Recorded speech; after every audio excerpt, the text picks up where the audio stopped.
नमस्कार। आज चलतु बनैबा ओडिया घरर शाग खरड़ा। से जो जो सामग्री लगे मुझे कहीदे कि कोशला शाग, कि सजना शाग, कि रसुण, कटा आलू, जह्नी, भेंडी, कखारू, अमृतभंडा और कि बंधाकोबी एवं घोटा पाई चाउल एवं बिरी। प्रथमे चाउल बिरी की कड़ाई रे भाजी नेबा। चाउल एवं बिरी को टिके ब्राउन कलर हैला पर्यंत आपण भाजिबे। देखंतु एबे ब्राउन कलर हे गलानी। मुझे यहाँ गोटे छोट प्लेट को काढ़ी नेबी।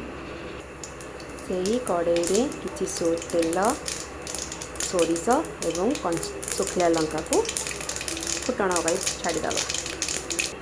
तापरे 1 लीटर पाखापाखि पानी फुटिया पाई छाड़ीदेबा। देखंतु पानी एबे फुटी गलानी। मुझे परिबा को पकईदेवी। जह्नी एवं भेंडी को छाड़ी आपण बाकी चारोटी पकईबे। परिबा सिझी गले सेथिरे किछि लूण देइदे पकईदेबा। बिरी एवं चाउल को भल भाव गुंड करी नहीं जिबा। परिबा सबू अधा सिझी गलानी। एबे जह्नी एवं भेंडी को देदबा। एबे देखंतु आमर प्राय सब परिबा गुड़िक सिझी गलानी। आमे एबे कोशला शाग को पकई नेबा।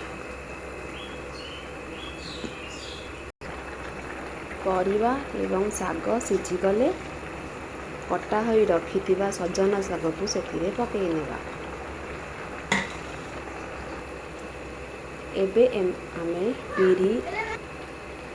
बिरी एवं चाउल गुंड को टिके एमती पकईकिना डंकी साहाय्य ताकू घोटी नेबा।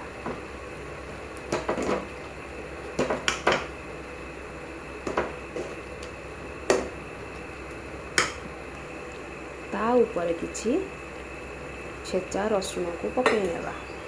एमती छेचा रसुण पकईले तार फ्लेवरटा बहुत भल लगे। आपण निश्चित रूप से ट्राए करेंगे। केमिति लागिला मते जणाइबे। जदि आपण को लूण कम लगे से आउ टिके लूण आपण पकईदेवे। एमिति भावे प्लेट रे गरम गरम परसंतु एवं तार मजा नियंतु।